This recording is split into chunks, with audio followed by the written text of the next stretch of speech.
Hello, everyone. Gameaholic 1994 here.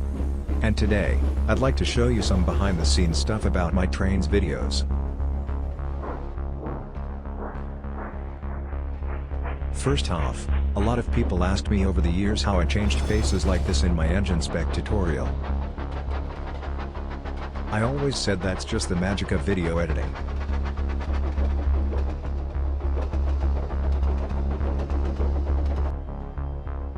Let me show you the process in this raw, unedited footage. Here you will see the whole process recorded in one take. I paused the game, entered the Edit Properties menu, selected Livery, clicked the bottom face name, scroll down to select a different face, click the checkmark to close both menus with the different face selected, and then unpause the game to continue recording the train moving.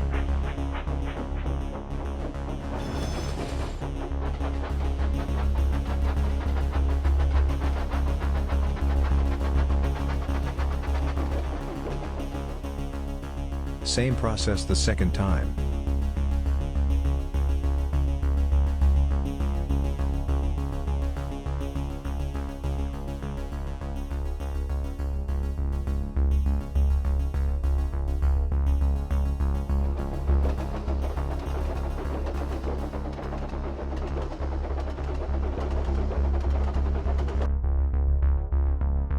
Then I go into my editing software, study the video frame by frame, and cut out the parts of the video when the game is paused.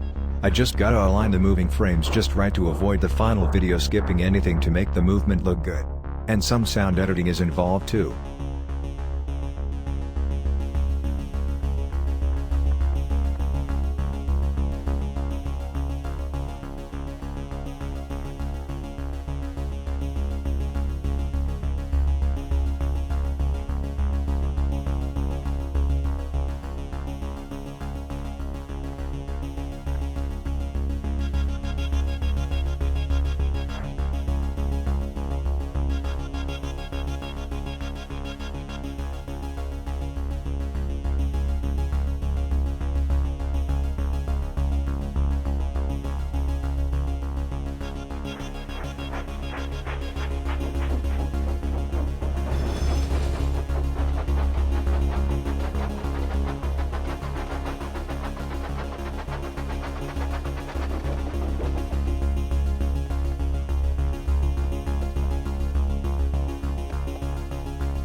In my Wilkins Coffee video, you may have noticed some trucks crash into the front of Diesel.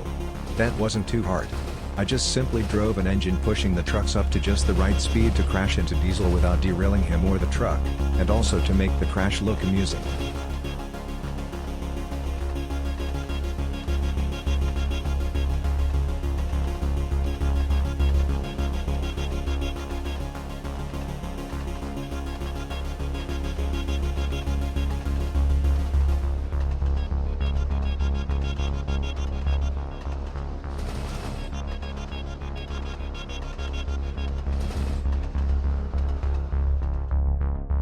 What exactly do you think of the software that I use to generate audio to go with my text? There will be a link in the description to the software that I use. Feel free to let me know if you like the software that I use, or if you have a better suggestion for another text to MP3 generator. As for the editing, I use Adobe Premiere Elements 14. But only recently, I got into Wondershare Filmora X, mainly for the green screen effects that I used in my Wilkins Coffee video, and here's how I changed the color to black and white.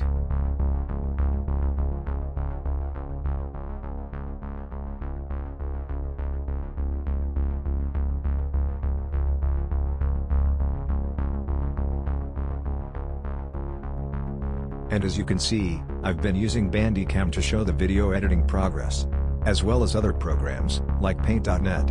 For the 1-bit with Thomas's eyes, I followed Stickbot 1992's eye animation tutorial. Link is in the description. And I surrounded the face with a green screen, and moved the eyes around for a few minutes. I would have simply moved the eyes in the game, but I didn't know how to hook up an Xbox controller to Trainz, a new era to control the Thomas character with movable eyes.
These trucks caused my game to lag when I hooked them up to an engine or any other rolling stock, but I decided to make some use out of it just for this one clip.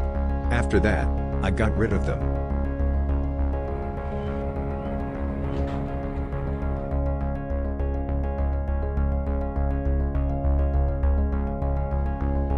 Notice here that I put a set of switch points far away from the buffers and set an invisible track directly aligned on top of the regular track.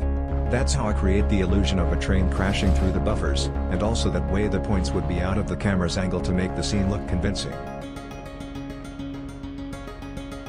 After a while of retakes, and reducing the number of coaches to make the train lighter, I got my perfect shot that I used for that one scene in my T1E2H3 tribute video.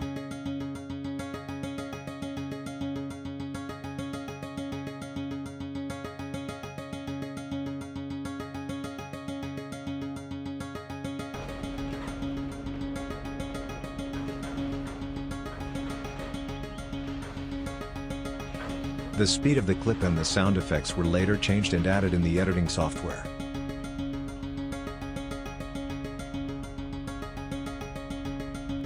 There was this other tutorial, link in the description, of how to twist tracks.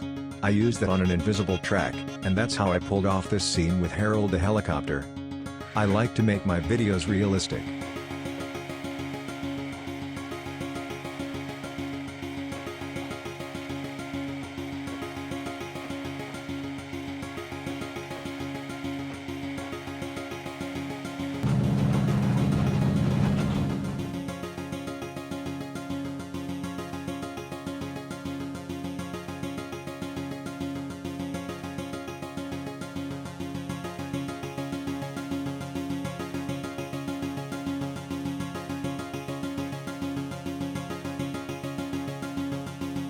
The main reason I used Trainz 2019 to begin with was because it had better nighttime brightness settings than Tane. When 2019 is maxed out, you can see everything as clear as day. But then I discovered I can adjust in the video editing software the color/brightness settings to make the maximum brightness settings in Tane look just as bright as in 2019. Plus, I also discovered some issues with changing engine specs in 2019. It's like once I change it from the default one, it doesn't show any change in acceleration or even anything happening to the engine. I was barely even able to stop or move it at one point. But that kind of stuff was flawless in Tane. Maybe because of these problems, and because of what I can be capable of doing with Tane, maybe I don't need 2019. Maybe I should get rid of that game. It could also help my computer work better, wouldn't it?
That seems about it.